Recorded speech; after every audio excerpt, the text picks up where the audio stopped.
capítulo siguiente. Por ejemplo, hoy vamos a ver los versículos 1 hasta el 4 del capítulo 1.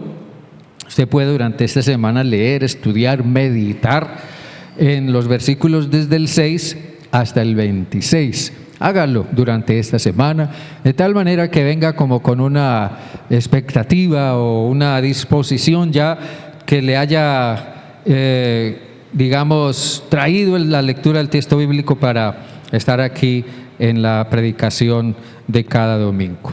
Entonces abran sus Biblias, por favor, en la primera epístola de Juan, en el capítulo 1.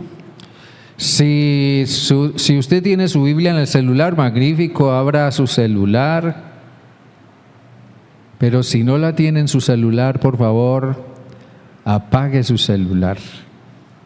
Por favor, apague, cierre su celular, tírelo por la ventana si quiere, ahora más tarde lo recoge, pero por favor que no lo distraiga su celular, ninguna llamada, ningún mensaje. No, por favor, quiero que se conecte conmigo esta mañana en lo que vamos a pensar, en lo que vamos a compartir a la luz de estos versículos de Primera de Juan. Ya leímos el texto al comienzo.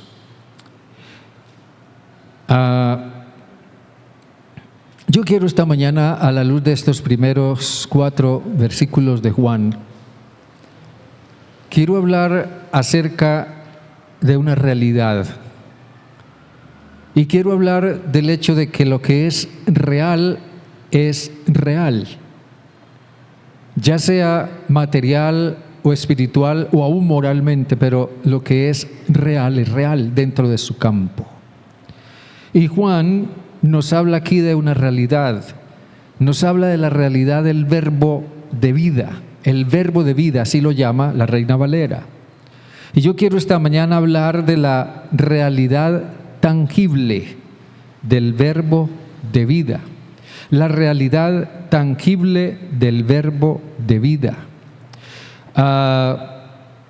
Lo que es tangible generalmente es algo real. La palabra tangible se refiere a algo real. Y este texto nos enseña acerca de una realidad y nos habla de cómo la realidad del verbo de vida se puede hacer evidente. Lo que es espiritual puede hacerse evidente y se hace evidente o se hace real en la fe de la iglesia. La palabra tangible es un término que se refiere a algo que se puede palpar, se puede tocar, se puede ver, se puede oír o se puede oler. Yo no podría decirle a usted a qué huele o cómo huele una pera o una manzana si usted no llega a tener la experiencia de olerlo por sí mismo, por sí misma. Es imposible describir un olor, es imposible describir cierto tipo de sonidos, es imposible describir algunas cosas que son un tanto abstractas, pero que son reales. Lo que es real se puede percibir con la vista, con el oído, con el olfato, con el tacto. Yo puedo decir, este púlpito es real porque puedo tocarlo y lo siento y sé que está ahí. No solamente lo veo y lo percibo, sino que lo siento, lo palpo. Aparte de que está ocupando un espacio, entonces puedo decir, esto que estoy tocando es real.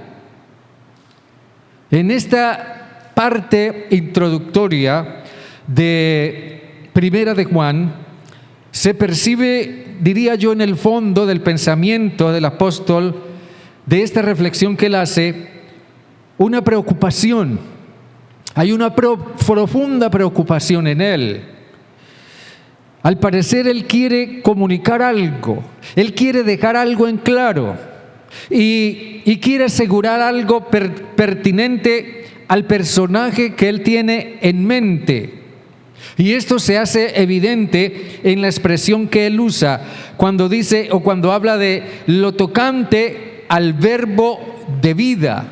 Lo tocante al verbo de vida, dice aquí en estos primeros versículos de primera de Juan. Lo tocante al verbo de vida. ¿Ya? Dice él. Al parecer, la preocupación de Juan nacía del hecho de que la imagen o el concepto de Cristo se estaba diluyendo, se estaba distorsionando, y esto estaba sucediendo por la influencia de personas que decían ser cristianos, pero tenían una idea falsa acerca de Cristo. Miren ustedes cuánto pueden hacer personas que tratan de comunicar sus ideas influyendo en otras personas, y esto va contagiando a toda una sociedad, y la iglesia no es exenta de esto. Había personas en el tiempo de Juan que pensaban y creían que Cristo era Dios, y eso está bien, pero ellos negaban que Cristo fuera hombre. Ellos decían, si Cristo es Dios y Dios es puro y perfecto, Dios no puede habitar en un cuerpo humano que es imperfecto y pecador. Entonces Cristo no puede ser Dios.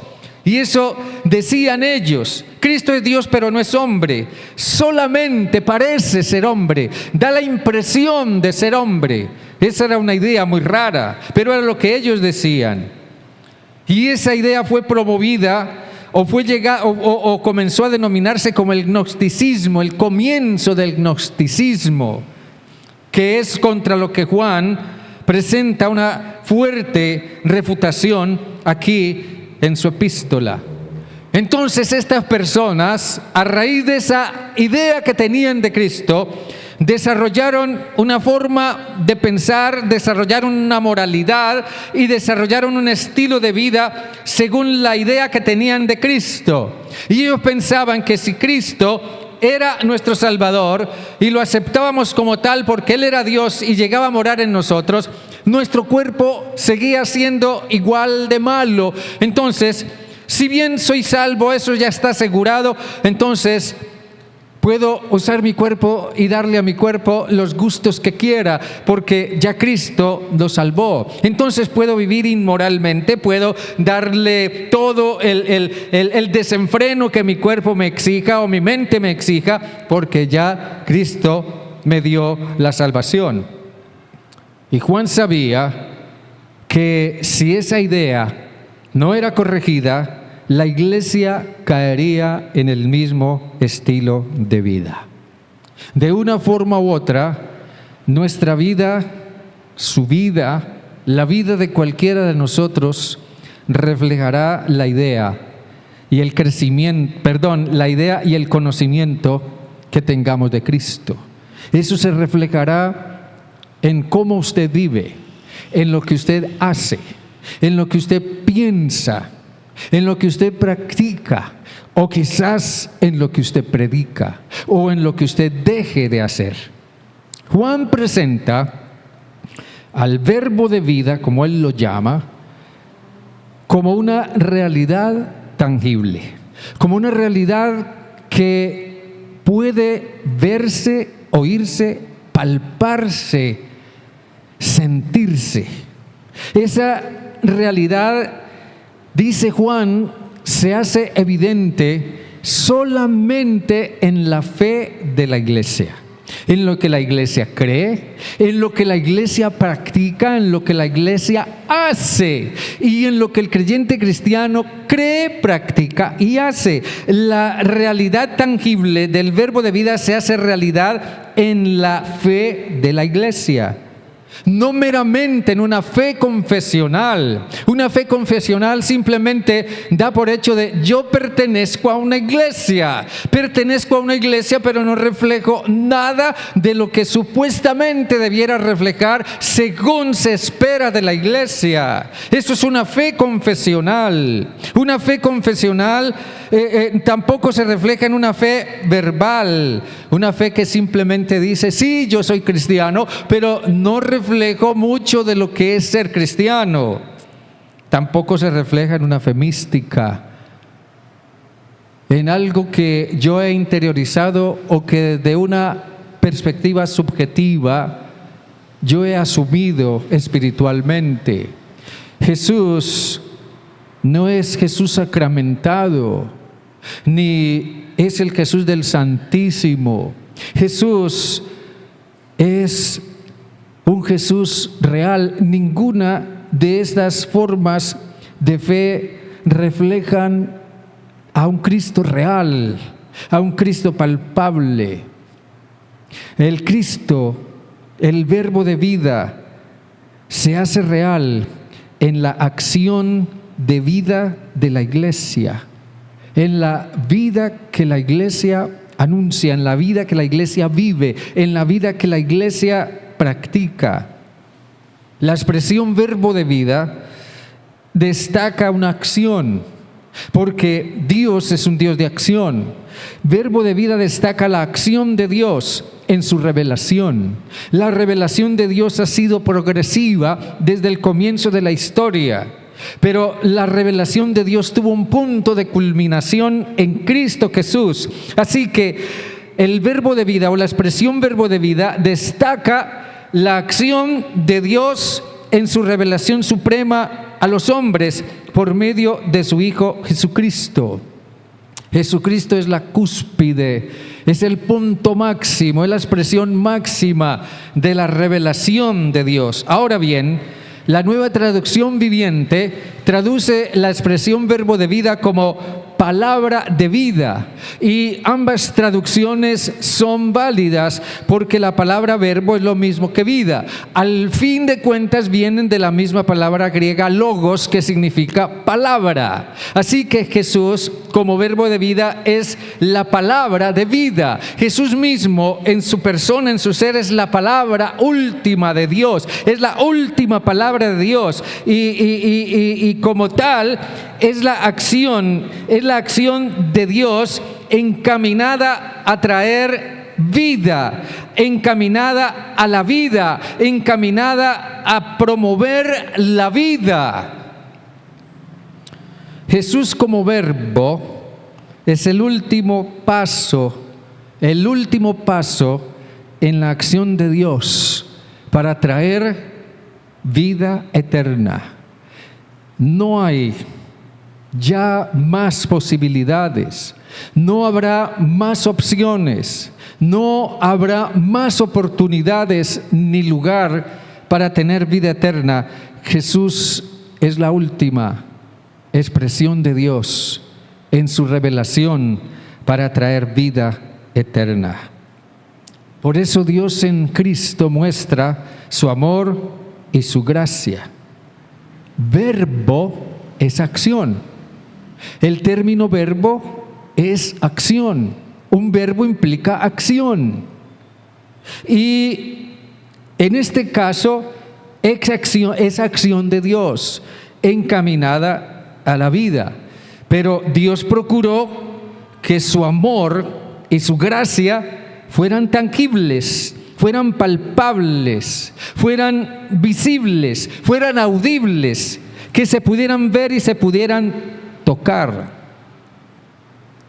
El apóstol Juan, al comienzo de su evangelio, en el capítulo 1, dice que la ley vino por medio de Moisés, pero la gracia y la verdad vinieron por medio de Jesucristo. La gracia y la verdad vinieron por medio de Jesucristo. Y desde esa perspectiva es a lo que Juan se refiere cuando dice: lo que era desde el principio, lo que hemos oído, lo que hemos visto con nuestros ojos, lo que hemos contemplado y palpado en nuestras manos tocante al verbo de vida. Pues la vida fue manifestada y la vimos y testificamos y os anunciamos la vida eterna, la cual estaba con el Padre y se nos manifestó. Esa vida la vimos en Jesús, la palpamos en Jesús, la oímos en Jesús, la olimos en Jesús. la percibimos en Jesús, la vimos patentemente en Él. Entonces, podemos deducir de esto varias cosas esta mañana. ¿Qué nos muestra de qué manera la realidad del verbo de vida se hace evidente y tangible en la fe de la Iglesia? Más allá de nuestras palabras, más allá de nuestras apariencias, ¿qué nos muestra de qué manera la realidad del verbo de vida se hace evidente y tangible en la fe de la Iglesia? Por una parte, una percepción correcta del verbo como la vida. Una percepción correcta del verbo como la vida. Juan habla del verbo de vida en el versículo 1. Ahora, déjenme decirles esto. Se pueden tener y compartir muchas experiencias en el ámbito religioso. Pero lo que Juan está narrando aquí es la experiencia de un encuentro con lo eterno. En el versículo 1 él dice lo que era desde el principio. Él está hablando de un encuentro con lo eterno. Él está hablando de cómo lo eterno irrumpe en lo temporal y ha dejado un impacto indeleble en el alma de quienes han vivido esa experiencia. Y Juan habla de cómo sus ojos vieron, sus manos tocaron, sus oídos percibieron lo eterno. Alguien decía, en esta epístola, Juan subraya el aspecto histórico que en Jesús la eternidad penetró en el tiempo, penetró en la vida, entró personalmente en la vida y en el mundo de los seres humanos. Pero al hacerse tangible, al hacerse tocable, palpable, visible, audible, Cristo pudo ser percibido como el verbo de vida, como la acción de Dios encaminada a dar vida. Y en ese sentido, Juan vio a Jesús. Él es la única posibilidad de vida, es la última posibilidad de vida que Dios nos está dando. Ahora bien, Jesús hizo un día una recomendación a algunas personas que no lograban comprender quién era Él. Y quizás una buena pregunta que pudiéramos hacernos esta mañana es: ¿realmente comprendemos quién es Jesús? ¿Realmente hemos conocido quién es Jesús? Y Jesús percibió que había personas que no podían comprender quién era Él y lo rechazaban y lo atacaban o lo hacían a un lado porque simplemente no podían comprender quién era Él. Y Jesús les dijo: escudriñad las Escrituras, porque ellas dan testimonio de mí. Les dijo Jesús.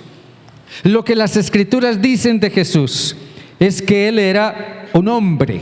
Jesús era hombre 100%.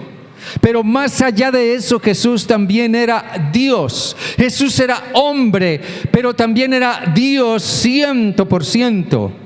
Ahora, la orientación bíblica con respecto a una visión o percepción de Jesús es a que el lector o el estudioso lo vea como la vida, perciba en él la vida, de tal manera que la pueda experimentar, la pueda recibir, la pueda entender, la pueda explicar. Para Juan, ver y tocar a Jesús era experimentar lo eterno en forma tangible.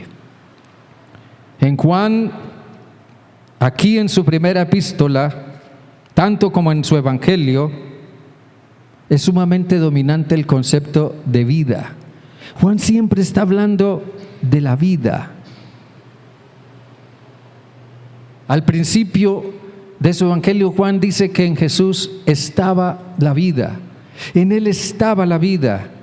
¿Pero qué significa esto? La razón por la cual decidió Juan, inspirado por el Espíritu Santo, dejar constancia de Jesús según lo que él vio, según lo que él oyó, según lo que tocaron sus manos, según lo que él percibió. Él buscaba que la iglesia y las generaciones posteriores, como ustedes y yo, conocieran a Jesús por medio del texto escrito. Y ese texto escrito es confiable porque es el testimonio de personas como Juan. De modo que estamos ante un documento histórico auténtico que nos permite conocer al Jesús de la vida. Al final de su evangelio, Juan dejó en claro el hecho de que él pudo haber escrito muchas cosas acerca de Jesús. Él dijo: Jesús hizo muchas cosas que yo muy bien pudiera haber incluido en este libro, dijo Juan, pero estas que escribí, dice él, estas escribí, lo hice con el propósito, dice Juan, lo hice con el propósito de mostrar que Jesús es el Cristo, es el Hijo de Dios, y para que quienes lean esto que escribí, crean que Jesús es el Cristo, vean en lo que escribí, vean a Cristo, sientan a Cristo, puedan tocar, palpar, puedan oler, puedan oír a Cristo, y para que creyendo tengan vida en su nombre.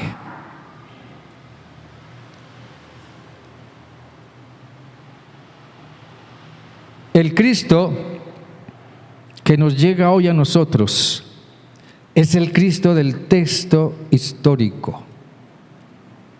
De esa manera, Cristo llega a ser la vida de Dios incorporada en nosotros. En la medida en que el texto ocupe lugar dentro de nuestro corazón y nosotros nos alimentemos del sentido, del mensaje que tiene el texto. Y allí nosotros estaremos viendo al Cristo real. Amén, hermanos. Así que una forma de cómo la realidad del verbo de vida se hace evidente en la iglesia y tangible en la fe de la iglesia es por medio de una percepción correcta del verbo de vida. Pero una segunda forma es mediante una experiencia transformadora. En el versículo 2 dice, hasta el día, aquí estoy leyendo en otra parte. En el versículo 2 dice, pues la vida fue manifestada y la hemos visto y testificamos y os anunciamos la vida eterna, la cual estaba con el Padre y se nos manifestó. Saben, hermanos, al leer a Juan en este punto, no podemos pasar por alto el hecho real de que el apóstol habla a partir de su propia experiencia. Entonces, para Juan la experiencia es importante. Y de verdad en la vida cristiana la experiencia es importante.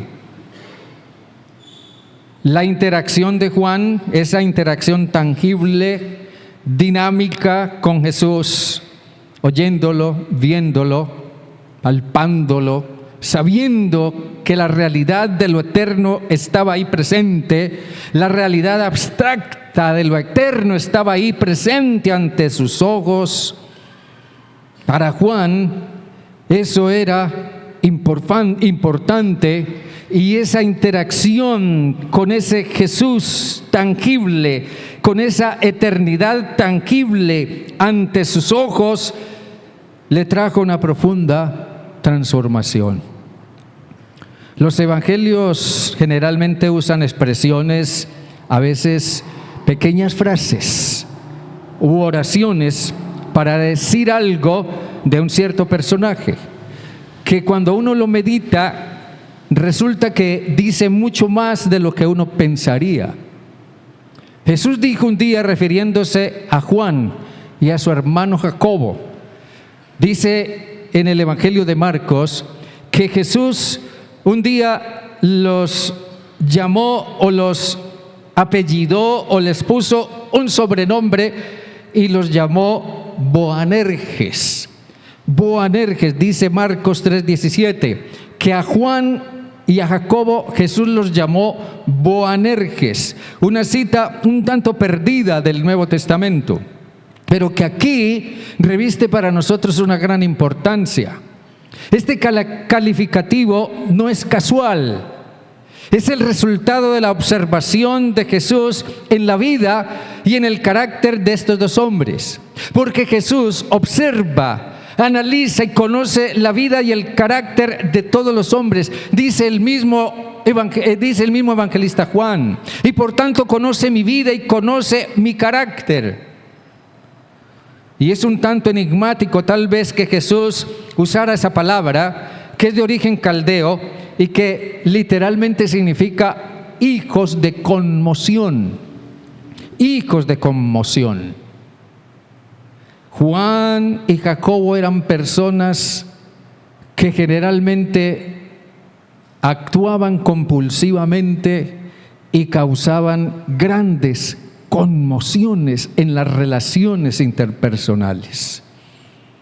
Juan y su hermano eran personas que con sus actitudes compulsivas alteraban el ambiente y las circunstancias, a veces de forma violenta y otras veces de forma ambiciosa, como cuando un rayo cae inesperadamente en algún lugar y hace grande daño.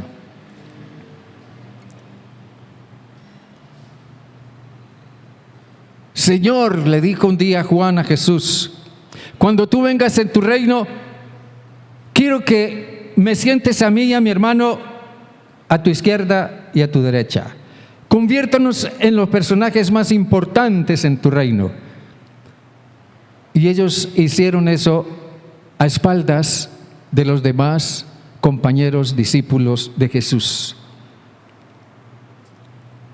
Señor, por allá vimos a unas personas que estaban hablando en tu nombre y se lo prohibimos para que no siguieran hablando en tu nombre. Jesús les dijo, no se lo prohíban, porque si están de parte de nosotros, están con nosotros. Un día regresaron de una aldea donde Jesús los envió y donde los echaron a pedradas, y Juan vino donde Jesús y dijo, Señor, nos echaron, ¿quieres que mandemos que descienda fuego del cielo y los consuma? Y lo hacemos ya mismo. Ese era Juan. Pero para el tiempo cuando Juan escribe esta epístola, él es otra persona indudablemente. Observe bien lo que dice, la vida fue manifestada y la hemos visto. Y nosotros damos testimonio, somos testigos, no solo de palabra, sino por la transformación en nosotros mismos. Y eso es lo que anunciamos, de que esa vida es real. El término manifestar que utiliza Juan se refiere a algo que de improviso aparece y que no se puede explicar humanamente. En un mundo en el que predominaba lo contrario a lo que se manifestó en Jesús.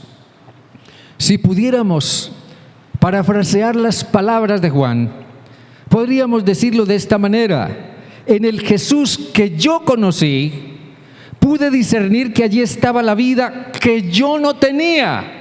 Acepté lo que Él era y que yo no era. Pude encontrar vida eterna que yo no la tenía. Y el hecho de que ahora soy una persona diferente lo hace evidente y palpable. Y eso es lo que anuncio a otros. Yo mismo, a partir de mi transformación personal, soy un anuncio en mí mismo, soy un mensaje en mí mismo. Y solo una vida o una persona que tiene vida eterna puede decir: encontré vida en Cristo, he sido transformado o estoy siendo transformado. Y en esa experiencia Cristo se hace tangible, real y palpable. Amén. Si algo hubo en Juan y en los demás discípulos fue transformación durante el tiempo que estuvieron con Jesús. Y Jesús les había anunciado, les había dicho: ustedes darán testimonio también, porque habéis estado conmigo desde el principio. Creo que una buena pregunta que pudiéramos hacernos es: ¿somos una iglesia que da testimonio de que Jesús es la vida? Ahora, el verbo de vida también se hace tangible en la fe de la iglesia, entonces, por medio de un mensaje basado en esa experiencia.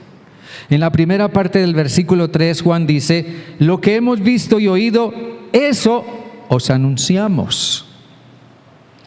Juan habla de un mensaje, de un anuncio, pero ese anuncio tiene que ver con su experiencia, o ese anuncio nace de su experiencia. Hoy nosotros no podemos ver ni tocar a Jesús como lo hicieron ellos. Ya Jesús no es tangible para nosotros en ese sentido, pero sí podemos irlo descubriendo en la Escritura. Sí podemos irlo descubriendo en el estudio de los Evangelios y del Nuevo Testamento en general. Sí podemos irlo descubriendo mediante la meditación en lo que leemos, mediante en lo que el Espíritu Santo nos va mostrando en la Escritura. Nosotros vemos a Jesús en la Escritura, lo oímos en la Escritura, lo tocamos en la Escritura, y en esa medida iremos siendo transformados y Él se convertirá en nuestro mensaje. Ya hemos dicho que el problema en el trasfondo de esta epístola era las personas que decían ser cristianas, pero tenían su propia idea de Cristo. Y yo vuelvo y enfatizo: generalmente tras muchos de nuestros comportamientos o actitudes hay un Cristo. Juan enfatiza entonces, a la luz de ese hecho, que solo quienes han tenido la experiencia de discernir quién es Jesús y lo han aceptado como Él, como es, tienen vida, y tienen una vida que está proyectándose hacia la eternidad. Y quienes caminan día a día con el Cristo que van descubriendo en la Escritura, y a partir de ese visto y oído, sus vidas están siendo impactadas y transformadas, entonces están comunicando un mensaje congruente y palpable. Si dejamos que Cristo nos transforme día a día, seremos un mensaje. Preguntémonos: ¿hasta dónde está siendo clara la imagen de Cristo en nosotros? ¿Hasta dónde estamos demostrando una imagen fiel de Cristo? Es más, preguntémonos: ¿cuál es el Cristo que la gente está viendo en nosotros? ¿Cuál es el Cristo que la gente está viendo en mí? ¿Cuál es el Cristo que estoy reflejando? Pregúntese conmigo esto: ¿acaso estoy reflejando el Cristo que se hace cómplice de mi negligencia? ¿O estoy reflejando el Cristo que se hace cómplice de mi superficialidad o de mi conformismo? ¿O el Cristo que se hace cómplice de mi falta de oración? ¿O es más, estaré reflejando el Cristo que se hace cómplice de mi codicia? Del Cristo que me susurra al oído y me dice: no diezmes porque te vas a quedar sin plata, o la iglesia no necesita de tu dinero, o la Biblia no enseña eso. O estoy reflejando al Cristo que dice que puedo perder la salvación. ¿Acaso me susurra Cristo al oído: yo entregué y derramé mi sangre en la cruz para definitivamente confirmar tu salvación para siempre, y tú piensas que puedes perderla? O tal vez estoy reflejando al Cristo al que no le importan las almas que se pierden, y no hago algo por llevarle el mensaje de salvación a alguien. ¿Cuál Cristo estoy reflejando? ¿Qué tal si nos sentamos con Jesús y lo escuchamos hablar, y lo sentimos hablar, y lo dejamos que se haga real para nosotros? desde lo profundo del texto? ¿Qué tal si nos sentamos con Jesús y lo escuchamos hablar acerca de lo que Él piensa de la negligencia y la codicia? De lo que Él piensa de la gran comisión, de la seguridad eterna que Él nos dio acerca de la salvación cuando Él derramó su sangre en la cruz. ¿Qué tal si nos sentamos y escuchamos a Cristo? Escuchamos al Jesús, al Verbo de vida que vibra en la Escritura. Una última forma en que la Iglesia puede reflejar a través de su fe la realidad la realidad del Verbo de vida es siendo una comunidad unida por una experiencia. Juan termina diciendo: lo que hemos visto y oído, eso os anunciamos, para que también vosotros tengáis comunión con nosotros, y nuestra comunión verdaderamente es con el Padre y con su Hijo Jesucristo. Estas cosas os escribimos para que vuestro gozo sea cumplido. La Iglesia, desde la perspectiva de Juan, es la comunidad de hombres y mujeres que se reúnen, se asocian en torno a una experiencia común. Han discernido a Jesús como Dios, como Señor, como Salvador. Han percibido a Jesús como la vida, se han impregnado de Jesús como la vida. Realmente la vida de Cristo está en ellos, porque Cristo ha venido a ser real en ellos, no solo como una idea, como una creencia, sino como una presencia real.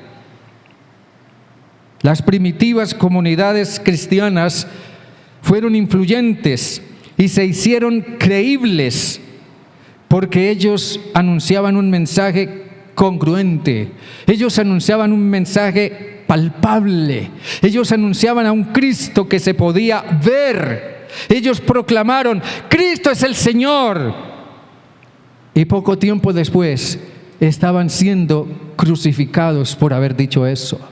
Ellos se reunieron y vieron al pobre y dijeron: yo tengo 2 casas, yo no necesito sino una, voy a vender una y que el dinero sea usado para ayudar a los pobres. Y eso fue ver palpablemente al Verbo de vida en la Iglesia. ¿De qué otras maneras nosotros como Iglesia pudiéramos demostrar la realidad del Verbo de vida entre nosotros?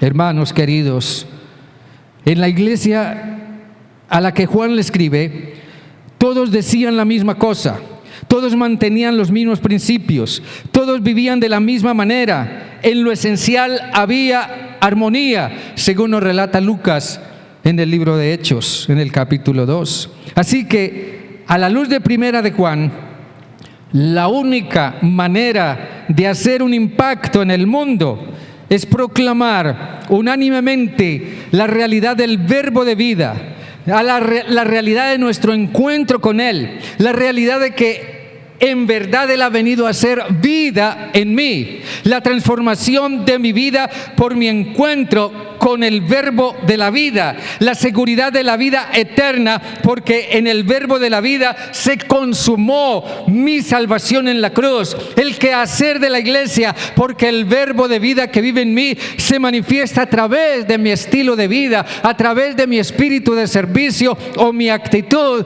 de amor y de acercamiento a los demás. Y es a través de esto que el Verbo de vida puede continuar manifestándose al mundo. Hermanos, solo la fe activa y real de la Iglesia puede hacer tangible, palpable al Verbo de vida. Que alguien pueda decir: el hermano tal compartió conmigo sus zapatos y ahora yo estoy caminando en los zapatos de Jesús, porque un hermano hizo real a Cristo delante de mí, compartiéndome sus zapatos que yo no tenía. Y nosotros podemos hacer real a Cristo en la medida en que estemos dispuestos a compartir la vida de Cristo en nosotros con aquellos que no la tienen. Hermanos queridos, si no hay ningún Cristo, si no hay esa fe real y activa, no hay ningún Cristo que mostrar. Nuestro confesionalismo solo muestra un Cristo intangible, un Cristo irreal. Que el mundo vea en nosotros a un Cristo vivo y real por medio de nuestra vida y nuestra transformación. Amén, hermanos. Amén. Hermano, incline su rostro y ore, por favor.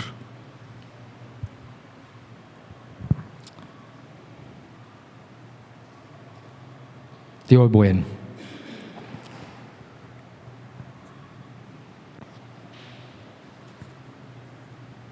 Dios de toda gracia. No siempre podemos estar seguros de haber dicho todo, de haber comprendido todo. A veces lo que decimos quizás solo sea un acercamiento a un tema que es mucho más profundo, pero que solo podrá hacerse real, comprensivo, en la medida en que nosotros nos abramos nuestro corazón a la influencia profunda de tu palabra,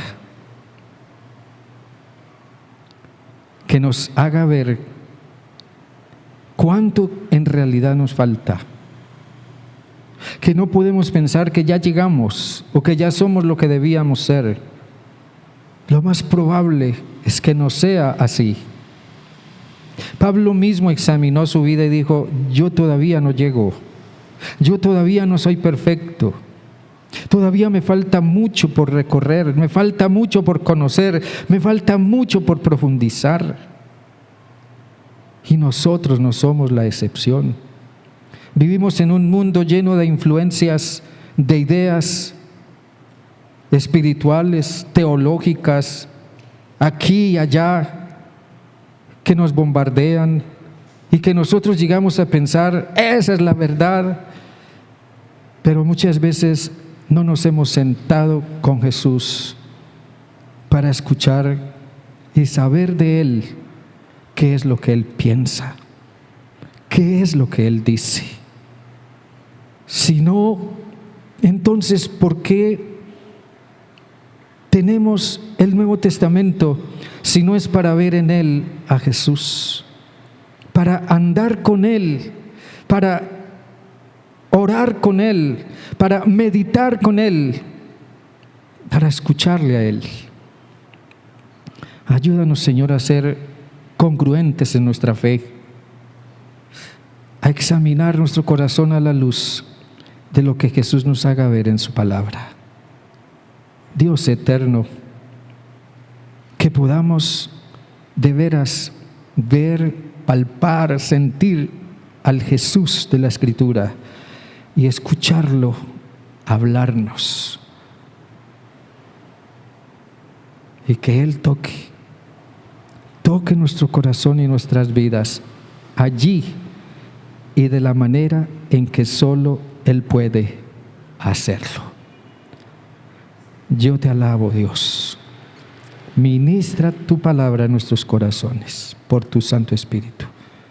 Padre, te lo ruego en el nombre de Jesús. Amén y amén. Hermanos, Dios les bendiga. Los quiero mucho. Estemos de pie.